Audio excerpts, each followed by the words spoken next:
the emanating models of God.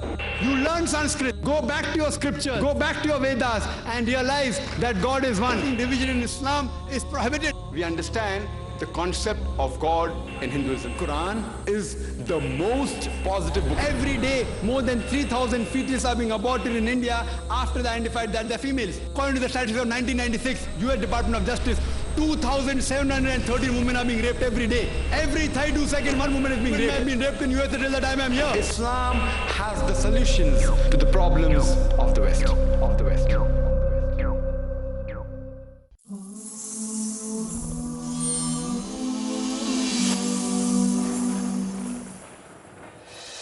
There's not a mother in this world who would watch her child cry in the street, stand and watch her weep. There's not a mother in this world who wouldn't give up her own life for the life of her child. There's not a mother in this world who wouldn't be happy to have a home for her family. We're all your homes, we're all your families. The Quran says, when the female child is buried alive, and when she's asked, for what crime was she killed? Quran prohibits the killing of female children and female infants. The Quran does not only prohibit the killing of female infants, it prohibits the killing of all infants, all children, whether male or female. Most of the other religions besides Islam, they consider the woman as an instrument of the devil. But the Quran refers to the woman as a muhsana. Muhsana in Arabic means a fortress against the devil. Allah says in the Quran, we have ordained for the human beings that they worship none but Allah, and they be kind to the parents. And if one of them or both of them reach old age, don't say a word of contempt. Don't say off to them. The beloved Prophet said, paradise lies beneath the feet of your mother.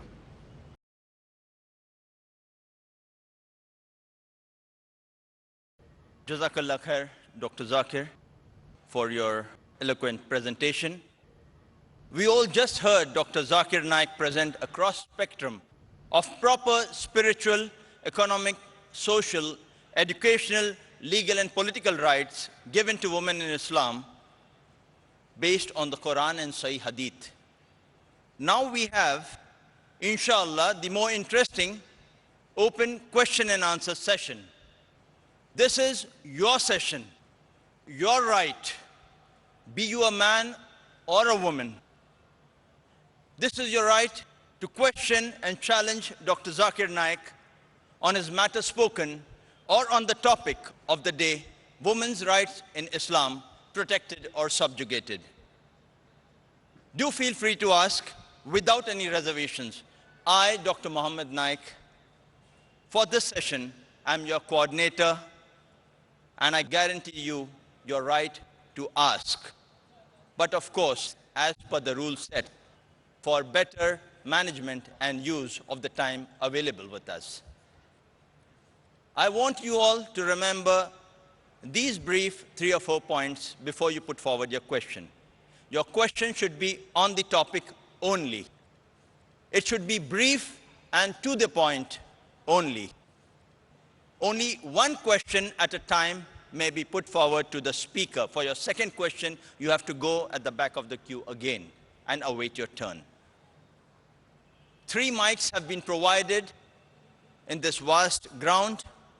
1 in the front on my left for the gents. The second in the rear for the gents. And we have 1 mic in front of the ladies section for the ladies to put forward their questions. We would prefer non-Muslims to be given the first preference to ask questions, and if time permits after that, we would allow Muslims to come forward on the mic and put forward their questions. Volunteers at the mics are requested to kindly ensure the same. Kindly state your name and profession before putting forward your question to Dr. Zakir Naik. We can start first with the ladies. The questions would go in a clockwise manner. One there, then we have the second question on the mic here on my left, and the third question there, and so on. Yes, sister. Assalamu alaikum, Brother Zakir. My name is Dipali Temkar, and I'm from Pune. I'm working as an incident manager with an MNC.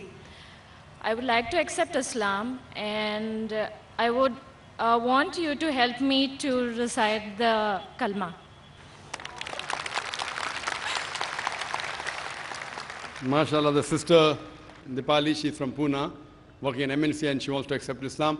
Sister, before you accept Islam, I would like to make sure that, is anyone forcing you to accept Islam, sister? No, brother. I've been reading about Islam since a year now.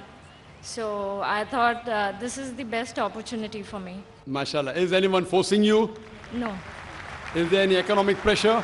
No. Is there any physical pressure? No. Because in Islam, forcing anyone to accept Islam is prohibited. In Islam, number one. It's even prohibited in this country. That's number two. But if someone wants to accept Islam willingly, no one can prevent you from. And inshallah, as your desire is, I will read the kalma. And inshallah, you can repeat it, sister. Yes. And I'd like to ask you before you say the kalma, that do you believe that there is one God? Yes. Do you believe that idol worship is prohibited? Yes, I do. Do you believe that the last and final messenger is Prophet Muhammad, peace be upon him? Yes, I do. MashaAllah, sister. So I'll just recite the kalma and you can repeat after me.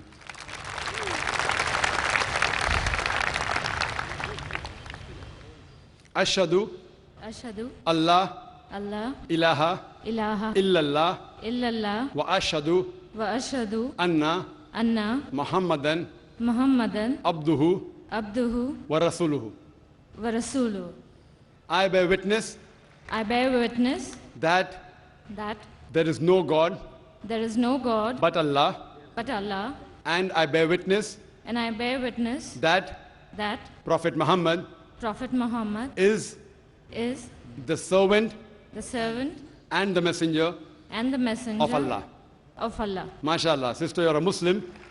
And may Allah subhanahu wa ta'ala reward you. And I pray to Allah subhanahu wa ta'ala grant you Jannah. It is good that you have been studying Islam for 1 year.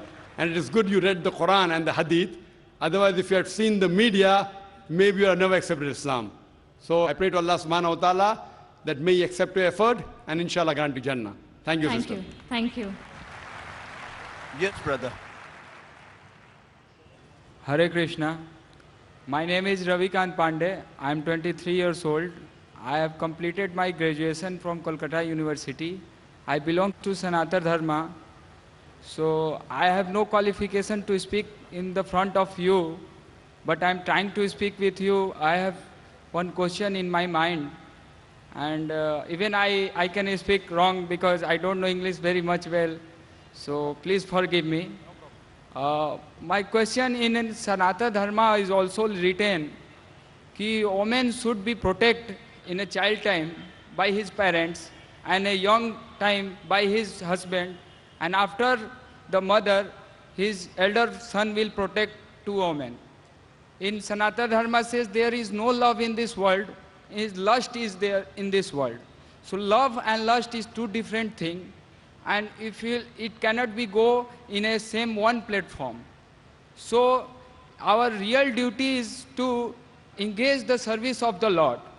And in a Sanatana Dharma, Arjuna asked one time to Krishna, "Oh Krishna, please tell me what this man are speaking. I don't know. I don't know so many languages. So please clarify me." So Krishna told to Arjuna, "They are talking like a frog.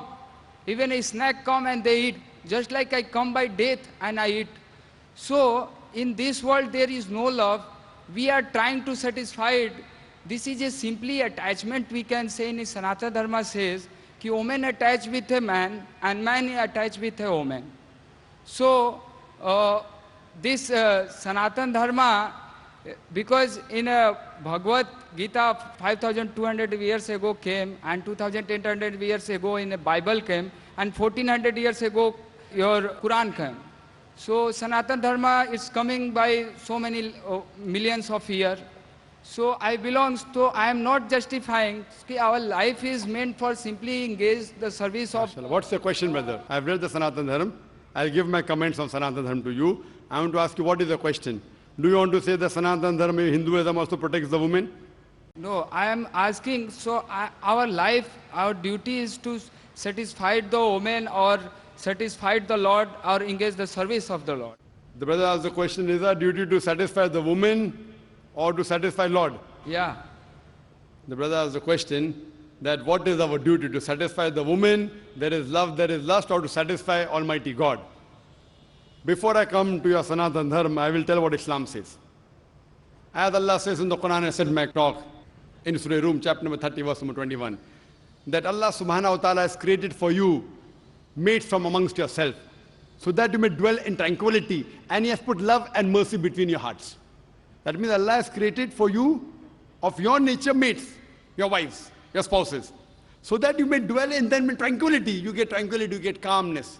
And Almighty God has put love between your hearts. Once, our beloved Prophet Muhammad said that even having sex with your wife, it is charity. Sahabas asked, even having sex is charity? How? So the reply came, because you are having it lawfully. If you have it unlawfully with the woman who is not your wife, it becomes prohibited. So because you are enjoying lawfully, even that is charity, that is khair, that's a good deed. So having sex with your wife also, Almighty God rewards you. And you rightly said that there is love and there is lust. I too have read Sanatana Dharma and appreciate the oneness of God mentioned in Sanatana Dharma. You know, Hinduism has got various different sects, you may be aware of that, various different denominations. The highest scripture, there is Shruti and there's Smriti. Shruti, according to Hindu scripture, means the word of God, and Vedas are the highest. They believe in one God. They believe Almighty God has got no images. I can give quotations. You can see my video cassette, similarities between Islam and Hinduism. But should we satisfy the woman or should we satisfy God? Number one, I said in my talk, the basic aim of every human being, whether man or woman, should be to satisfy Almighty God. Now, while satisfying Almighty God, you may satisfy the woman, you may not satisfy. If she's a good, pious woman, she'll be satisfied if you are satisfying Almighty God. For example, Almighty God says, have sex only with your wife. A pious woman who's a Mohsana will be happy. But a lustful woman, she will not be happy. She will say, why are you following God? Follow me. She may be khutwatu shaitan. She may be a footstep of the devil. You asked me questions about Krishna. That Krishna gave advice to Arjun. Since you mentioned Krishna, he's supposed to be a role model for the Hindus. And we read in Mahabharata. You know, I've given the talk on similarity, but because you asked this question, what we read in Mahabharata, that when Krishna, when he goes on the bank of the river, very often when the woman used to go to have a bath, he used to take the clothes away and run away. For what? For love or for lust? Because He is God, He can do, suppose I am owner of, If God would like to rob clothes of women and run away to see them coming out, okay, come out without clothes, then why can't you and I do? If you can copy God, why can't you copy God? If we see, if you know this is the ultimate. See, we cannot copy God because God is on a different level. But if you consider Krishna to be God, and if God is doing something like taking away clothes of the women and telling them come out without clothes, can you do that or not? You can do it very easily. That's what we find in Hindi movies. You know, we find all this. What I'm trying to say, we should take the message which is right.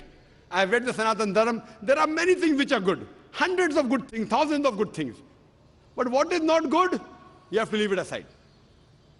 I've given the talk on similarities between Islam and Hinduism. Now you speak about Krishna, talk about love, talk about lust. I appreciate many things of Krishna, but not everything. Many things he said is right. He tells that be a Kshatriya, fight against injustice, even be against your relatives. He says that in Bhagavad Gita, chapter number 2, verse number 31. Same thing in the Quran, Surah Nisa, chapter 4, verse 135, that stand out for justice as witness to Allah subhanahu wa ta'ala, even if it be against yourself, against your relatives, against your father or mother. Allah protects both. So if what he's saying matches with my Quran, with the real word of Almighty God, I accept it.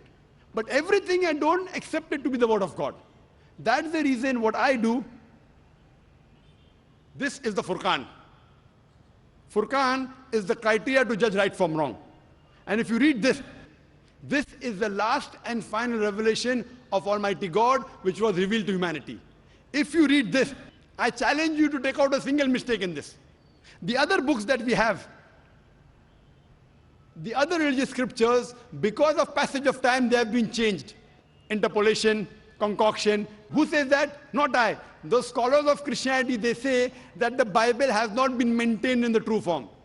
The scholars of Mahabharata say that initially Mahabharata was a story told by the grandfather of Arjun to the people.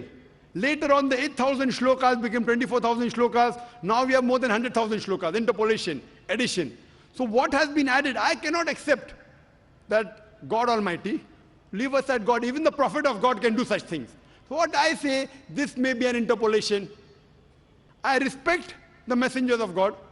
But if you say that these people are saintly people, no saintly people will do what I consider, okay, this may be an interpolation, this may be a concoction. So therefore, I request you to read a book which is 100% pure, without an interpolation.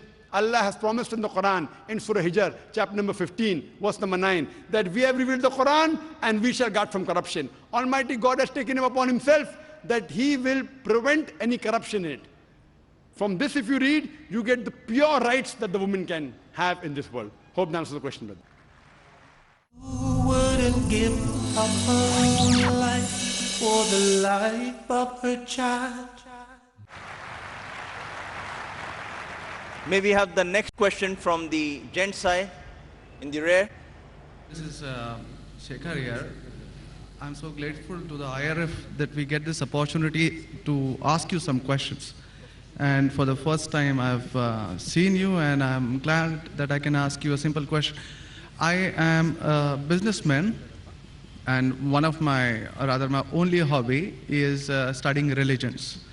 So one of them, obviously, being the Quran.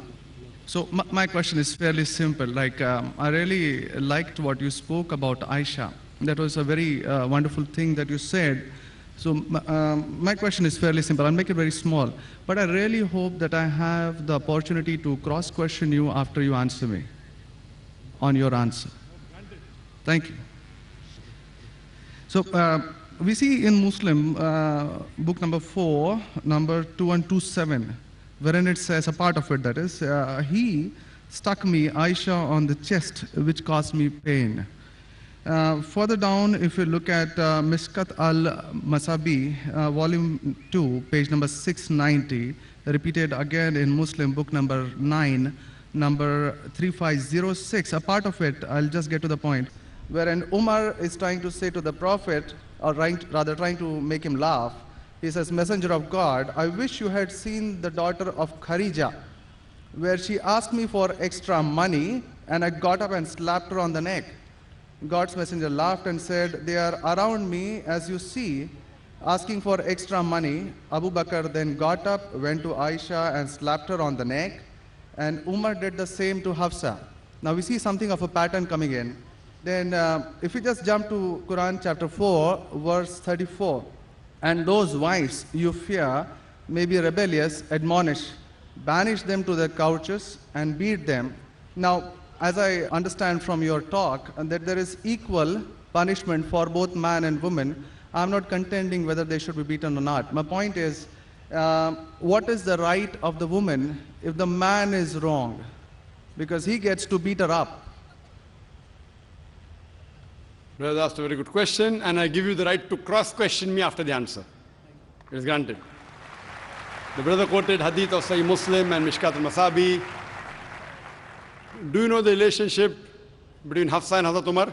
Well, I've not really got to the point that much. I'm still studying. Do you know the relationship of Aisha and Abu Bakr?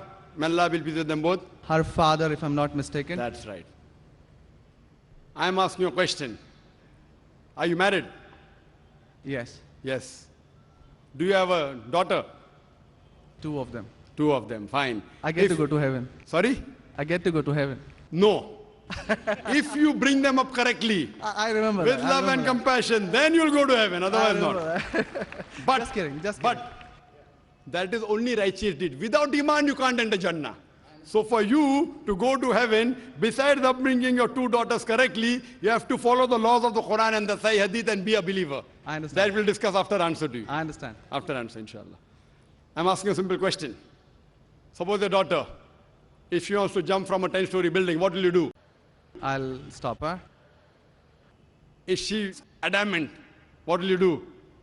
Point, yeah. You get the point, very good. If she wants to jump, no, I want to go. I want to fly like Superman. Dad, you are preventing me from being a Superman. What will you do? Well, I'll stop her, obviously. Will you slap her or not? If required. She says, no, I want to jump. What will you do? Well, I can ask it the other way around. What I'm if my asking, wife brother. sees- I'm asking. If she wants to jump from the 10-story, I will hit her. if required, not normally, you will say, अरे बेटी जान दो ना, Superman मत बनो. नहीं बनने का है अब्बा. जंप मारने का है. अब देखो कैसा उड़ती हूं मैं. I want to fly. One flap. A father is cruel to be kind. Yes. Now, our beloved Prophet Muhammad said, anyone who does not love Allah and his messenger more than his own life, he is not a Muslim. Anyone who does not love Allah and his messenger more than his own life, he is not a Muslim. So there are many occasions what happened that sometimes they were disrespectful to the husband. Not a normal husband, Prophet Muhammad Sallallahu Alaihi Wasallam. There were many occasions, not one occasion. There are many occasions, Hazrat Umar, may Allah be pleased with him, and Hazrat Abu Bakr, may Allah be pleased with him. When they came to know that one of the wives has caused pain to the Prophet, they were the father-in-law of the Prophet. But they loved the Prophet not only more than their daughter, they loved the Prophet more than their own life. There are many occasions. Which occasion you are referring to, I don't know. There were occasions when they came to know that my daughter has caused pain to the Prophet of Allah. How dare she does it? They being father, they have the right to slap. Not you and me. For us, they are the Ummahat al-Mu'mineen. They are the mothers of the believers. But yet, they were human beings. Even the wives of the Prophet. Though they were wives of the Prophet, they are the best examples, yet they were human beings and they did make mistakes. Like the ayah recited by the Qari, Surah Nisa chapter 4, 32. They want equal rights. There was in Surah Azab chapter 33, where the wives of the Prophet tell the Prophet, why don't you give us the luxury of this world? They objected, why are we undergoing such a life of poverty? So Allah sends a revelation. If you want this world, I will grant it to you, but you will not get Jannah. The verse of the Quran says, I will free you. That means, if you want, I will let you go free. Divorce, not that he divorced. And you can get the luxury of this world, but you won't get heaven in the hereafter. And the wives of the Prophet, they repented and they asked for forgiveness and Allah forgave them. So here also it's in context. And going against the Prophet is more bad than jumping from top. Jumping from top, your daughter will kill herself, that's it. Correct? But going against the Prophet is more bad. Did you get the answer? Sir, but my question still stands. I understood your point. I haven't completed my answer. Okay, you asked the question, no problem. My question is pretty simple. I haven't completed my answer yet, brother. All right. Because I know your question was in two parts. Then you quoted the verse of the Quran, Surah Nisa, chapter 4, 34. Yeah. And said about wife beating. I want to complete that before you answer. Otherwise you said Zakir answered half. I only answered one part of your question regarding hadith. The second part is of Surah Nisa, chapter 4, verse number 34. Exactly after the verse that was recited by the Qari. After verse which says, Ar-Rijalu Qawwamuna 'ala an-Nisa, that the men are the protectors of the women. The verse says that if they're disobedient, then don't talk to her. After that, don't share the bed. Then the Arabic word is daraba, means beat her lightly. The Arabic word is beat her lightly, daraba. Ibn Abbas, may Allah be pleased with him, said, when you beat your wife, you should not beat on the face. Point number one. Point number two, when you beat your wife, there should be no mark left on her body. And he gave an example, beating with a miswak. Miswak is toothbrush. In modern way, I will say beating with a handkerchief. Handkerchief. Now, if you beat your wife with a handkerchief, it is symbolic. It is not wife bashing. Wife bashing is not allowed in Islam. Wife bashing means one shot on the face. Hit so hard so that the mark remains. She'll remember you for the next 1 week or 2 weeks. In Islam, wife bashing is prohibited. It is daraba means beat her lightly. That means first you tell her she's wrong. You admonish her. Don't share the bed with her. Ultimatum. Last warning. Beat her lightly. Now, what I said, for any crime committed, the punishment is same. Punishment is same. Beating lightly is not a punishment, it is a warning. Can you do the opposite? Can the daughter hit the father? What if your daughter slaps you? Will you like it? No. Why? Equality. Let me complete my answer. You talk about equality. If your daughter slaps you, will you like it? No. No. There may be occasion when you get lunatic, when you become very old, and if you want to jump and then she slaps you, I will agree with her, correct? Though you said, no, I'm agreeing with you. I understand. I'm helping you. You understand, but you don't understand me. No, I do. I'm helping you. Okay. If you grow up and you become a lunatic, you become senile, you want to jump from the 10th story, your daughter says, Abba, mat karo, don't do, father. She may have to slap you. She's doing in good faith. Accept it. Right? Now here, where a husband is giving a warning to the wife, if the wife does the same, what will the retaliation be? Imagine, suppose there's a massive person, bodybuilder comes and acts macho with you. If a small man comes, maybe you'll hit him. A macho person, Arnold Schwarzenegger, comes and tells you something. Will you hit him? Will you hit him? No. Though you may have a lot of guts, but Arnold Schwarzenegger, no. Why? Similarly, since Allah says in the previous verse, man has been given more strength than the woman. So a physical warning, a symbolic warning, a man can give to a woman can't give to a man. A woman can't. There are other things. There are other things she can do. Such as? Such as, for example, if she has to cook food in the house, it's the duty of the husband to get market. She can refuse to cook. If you don't get market, I will not cook. She can object. Very well. She can object saying, I will not cook. It's an objection on her part. If, for example, he is not offering salah is important, she can object nicely, with love and affection. My dear husband, please offer salah. Then she may get a little bit angry also, no problem. Getting angry with husband is not allowed, unless it's for the sake of Allah and His Rasul. But not physical. She can't get physical. If she gets physical, there will be retaliation. It will never work. Imagine your wife slapping you. Will you leave her? Fine, you may say, Jando. So, what do you realize? This is a symbolic beating. What the Western media has done, they portray as though it is wife bashing. Where is wife bashing? You know the hadith also. So, because of that, Islam is the best way of life. It shows you how to lead life with your wives also. Hope that answers the question. If you have any counter question, you're most welcome, brother. Yes, actually 2 points on that. Who wouldn't give up her life for the life? Primarily, the first thing that is said is a daraba, which means basically tapping. And as I understand from the Hansword dictionary, it comes from the word idrib.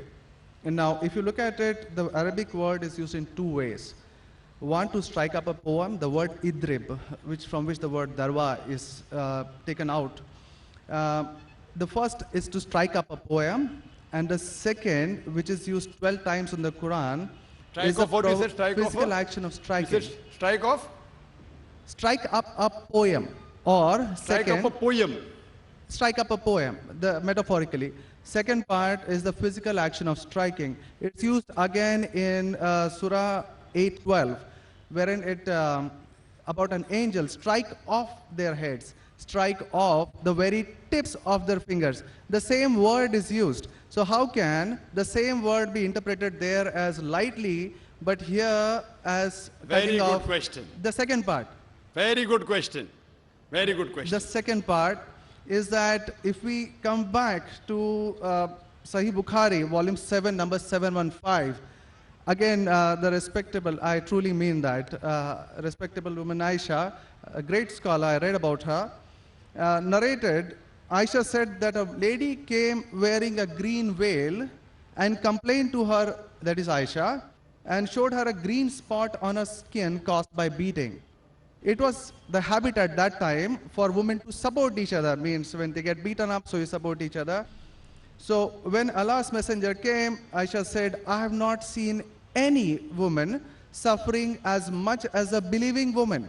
Look, her skin is greener than her clothes. That was my second part. As for second part, I'll answer first and first part, I'll answer second. No problem. She's complaining to the Prophet that somebody has done injustice to her. It doesn't end saying the Prophet agreed with it. If someone has done injustice, if we read ahead in some other hadith, the Prophet may have done justice to her. It doesn't say that someone beat her and the Prophet agreed with it. Correct? She is just reporting that maybe there is injustice done to a woman. That's it. The moment she's complaining means she's disagreeing with it. She didn't say, Prophet, I heard a very good thing I saw, that the woman was beaten up. The moment she's complaining means the wife, Hazrat Aisha, may Allah be pleased with her, disapproved of it. So the lesson we get from this is, no one should beat the woman such a way that she becomes green. But sir, see, the exact statement she makes is that I have not seen any woman, that's Aisha herself, it's not my interpretation, I have not seen any woman suffering as much as the believing woman. So we see at the time of Muhammad that women were really in very, very bad shape, even though... You know there are hadiths saying, I have not seen a person, a believing person like Hazrat Bilal suffering. What was he suffering from? His master tortured him and said, don't say there's one God and I will leave you. Hazrat Bilal, may Allah be pleased with him, on that death stone, he's agreed to die. He will say, I will not denounce Allah. I will keep on saying, La ilaha illallah Muhammad Rasulullah. There's no God but Allah and Prophet Muhammad is a messenger. He's taking the pain. That means if I say Hazrat Bilal is a believer who is being tortured, that does not mean that what act that being done on Hazrat Bilal, may Allah be pleased with him, is right. It is wrong. But he's a believer who's taking the pain. In this context, we have to see the context and go to the Shara. You have to see Fath al-Bari. And what was the woman? Was she, what was she? Who tortured her? Was it the master? Was she a slave woman? You have to go to the Shara. I'm not a muhaddis. I'm telling you what the answer can be. You have to go to the Shara and find out. Why was she? Who hit her? Who beat her? Did the husband do? Was the husband a believer? There are 10,000 reasons. But Just sir, because... excuse me, in Mishkat al-Masabi, Brother Shekhar, volume 2. Brother Shekhar, yes. What I would like you to do, there are so many people waiting at all the mics. Precisely, concisely, I would like you to put your question in a few words and then close. Because you've got such a big sheaf of papers, there are many people I see waiting with small slips or something. Question. So we cannot allow this whole thing to go on. This is not a debate session. It's a question and answer session. I want you to put your question in the next 4 sentences. Let Dr. Zakir answer so that all the many ladies standing there here also get a chance. We have exactly 1 hour, 12 minutes left. We have occupied 20 minutes already. Brother, initially you asked 2 questions answered. You said, I want a counter. What counter you gave? In the counter, you're asking 1 more question. I don't mind answering your 100 questions, but in this rule, 1 question at a time, go behind the queue, no problem. You ask 2 questions, give the answer. You said, I want a counter question. With the counter question, you're asking 1 more question. So, I'm very kind, I don't mind. I would love. After finishing, you can come in the cabin. And inshallah, I will answer all your questions. I want to ask you, after I answer your question, what will you do? Will you believe in the religion Hazrat Aisha believed? Yes or no? I yet have to answer your counter question. Well, it's not just this 1 point. There are many, many more. I'll answer inshallah all. How many are there? 10, 20, 50, 100? How many? Well, we can sit on that. How many approximately? Well, there are many more. I have not How really many? counted 10, 20, 100, 1,000, 10,000? How many do you have now in your mind? Well, I do have. How many? 10, 20, 30? How many? Yeah, probably quite a few. Maybe. Quite a few is how much? 5 or 10? Approximately. I don't know. Maybe 100 questions. 100 questions you have? Brother, after this session is over, we sit together. Okay? Write down all the 100 questions. Inshallah. Inshallah. I will try and answer everyone. Okay? I request you. We'll spend the full night together. I don't mind. Because you're a seeker of truth. And I'm also a seeker of truth. And my job is to try and clarify the truth. Not that I'm a scholar. I will try and answer all the 100 questions. But I doubt whether you'll be able to write 100 questions. I doubt. Coming to your main counter question, brother. That will be basic counter question. Counter question of yours is that daraba has got two meanings. One is strike off the head. You ask me then, how do you come to know which is correct? Correct? Exactly. In the counter question, don't ask one more question. That means you're breaking the rule. Sir, I'm just refuting what you said. Not refuting. See, you asked a counter question. Counter question was of daraba has got meaning of striking. That is the counter question. In that counter question, you asked one more question. You can't ask one more question in a counter question. You can ask one counter question, but that was a fresh question that you asked. Now coming to your question of daraba. You said striking, I agree with you. How do you come to know one time it is lightly beating, one time it is striking of the head? You know the verse in the Quran is there, in Surah Maryam, chapter 19, verse number 47. Mary, may Allah be pleased with her, she says, when Archangel Gabriel says that you shall have a son. So she says, how shall I have a son when no man has touched me? How shall I have a son when no man has touched me? Now if you go to the Lugha, your hands wear dictionary, all lanes, I believe you read my dictionaries, all this you can get on the internet. It's not difficult. You go on the internet and type, you'll get 100 questions against Islam. Not 100, you'll get 1,000. Very easy. Not that a person has done research. If you had done research, you'd have come to know who was whose father and who was whose husband and mother, everything. But you go on the internet, you get this very easy. Now, the Arabic word masa has got two meanings. Physical touch, it means sexual touch. So when Mary, may Allah be pleased with her, she says, how shall I have a son when no man has touched me? It is understood, it is not physical touch, it is sexual touch. Correct? Yes. Similarly, there are several verses in the Quran. Now when there are 2-3 meanings, even both can be correct or one can be correct. To have more details, you go to the hadith. Hadith is the commentary of the verse of the Quran. Correct? Maybe the same word has got two meanings. In that verse, it means meaning number 1. In the second verse, it meaning number 2. Hadith is the commentary. So when we go to the hadith of this Surah Nisa, chapter 4, verse 34, talking about daraba, there the Prophet said, do not beat on the face. Do not leave a mark. Beat like a toothbrush. I gave the answer, but you were so much concentrating on the notes you have that you forgot my answer. If you have heard my answer, that if there are 2-3 meanings, all meanings cannot be right. Maybe one is right, maybe 2 are right, maybe all 3 are right. Therefore, you have to go back to the Prophet. The Quran says, Atiullah, Atiur Rasul. Obey Allah and obey the Messenger. So when there are 2-3 meanings, you have to go to the hadith and find out what did the Prophet mean by that word. So there when it says strikes off the head, it means strikes off. Here it means strike lightly. So therefore, if you know the supplement in the commentary of the Quran, it's the hadith. Without the authentic hadith, you cannot understand Islam. So a prophet said, it means beat lightly, like beating with a toothbrush, don't beat on the face, don't leave a mark on the body. So these are the guidance given by Rasul.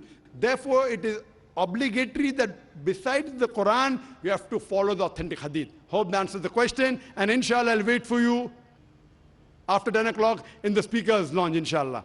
Yes, Brother Shekhar? Thank you. And since you have 2 daughters, you said you have 2 daughters and you want, sorry? And one son.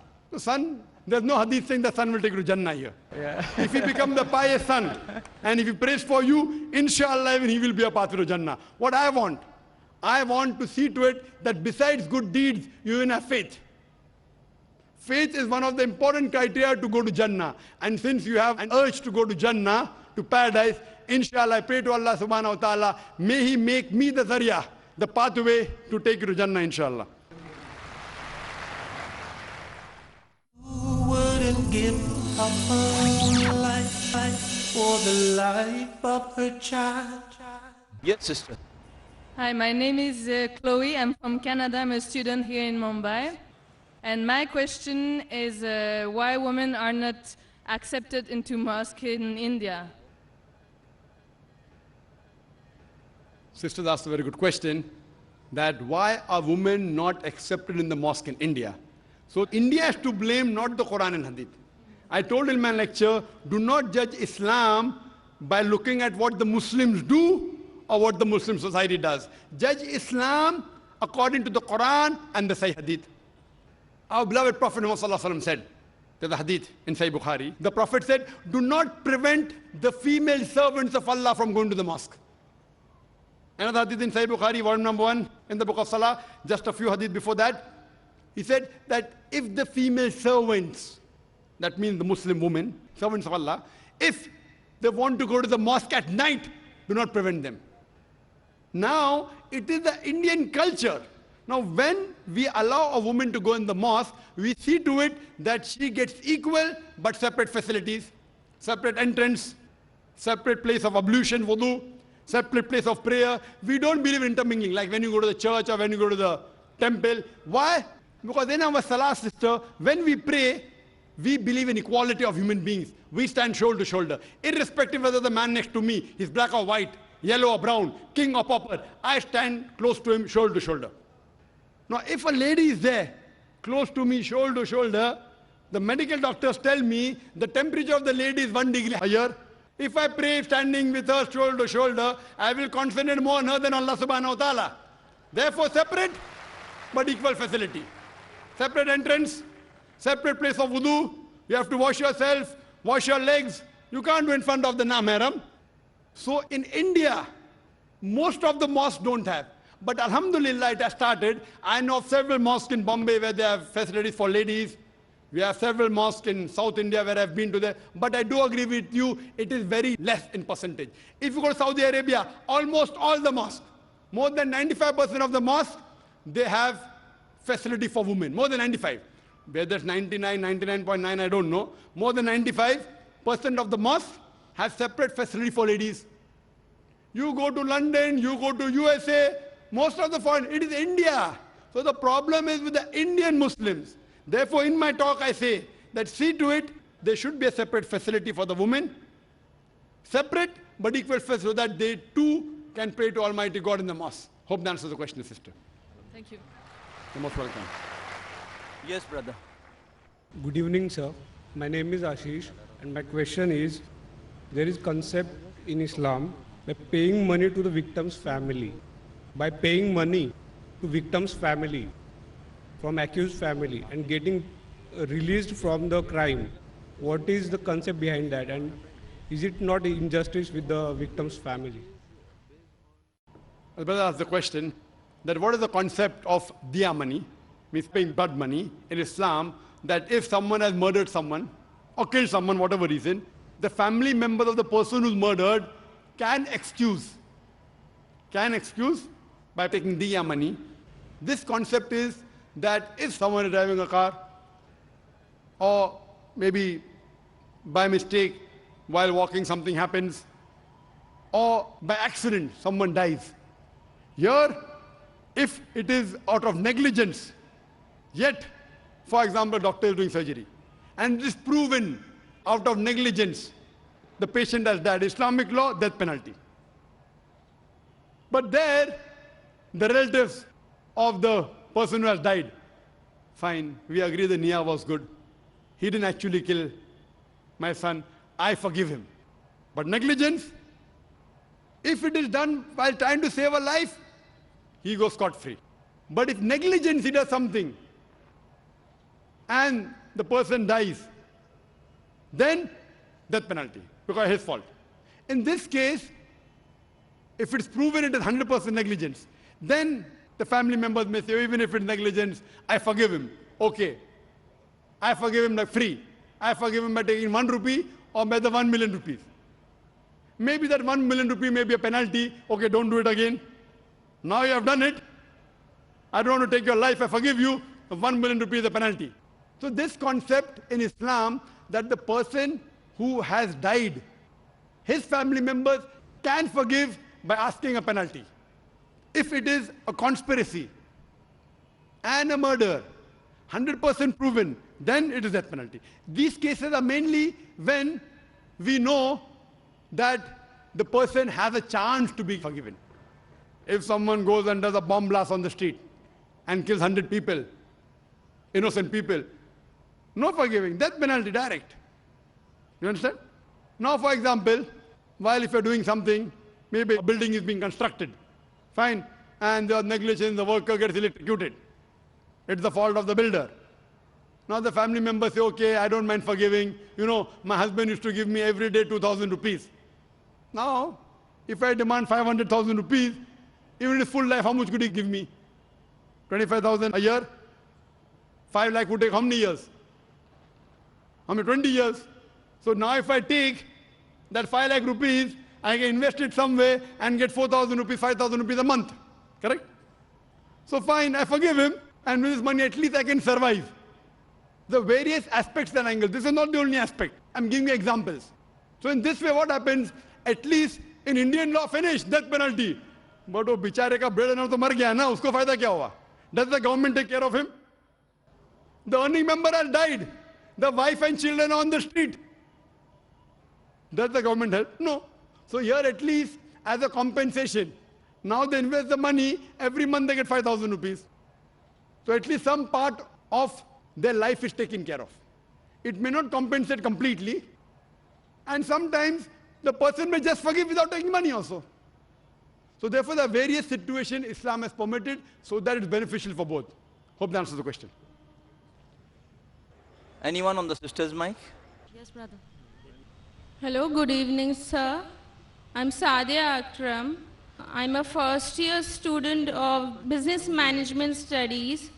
My question is that you said that Muslim girls are prohibited the professions of acting, modeling and dancing. Does the same apply for men, Muslim men? The sister asked the question that I said that profession which exhibit the body, like dancing, like modeling, film acting, is it prohibited for men also? In these cases of film acting, modeling, if it goes against the Quran and Sharia, it is prohibited. For example, a Muslim man, models for some suit. As long as there's nothing haram in that ad, it's permitted. If something haram, if he models for Black Dog, whiskey, or champagne or alcohol, it's haram. Similarly, if he's acting, if in acting he's showing that he's a non-Muslim, doing idol worship, it is haram. Many of the Muslim actors, they behave like non-Muslim and they do shirk. Haram. Let him be anyone. Let him be the best actor in the world. His acting will take him to Jahannam. His acting will take him to Jahannam. But he's acting and doing a good role, not running after women, running around trees. If all this nonsense is the hijab is broken, it's haram. Otherwise, simple thing, without any haram activity, not breaking the hijab, following the Quran and Sunnah, making films which are Islamic, which will get a person closer towards Jannah, towards Allah subhanahu wa ta'ala, it's perfectly fine. So as long as what they are doing, acting and modeling, if it comes within the purview of the Islamic Sharia, it's permitted, otherwise it's haram. Hope that answers the question. Thank you, sir. Cry in the street, stand and watch her weep. There's not a mother in this world who wouldn't give up her own life for the life of her child. There's not a mother in this world who wouldn't be happy to have a home for her family. Where are your homes? Where are your families?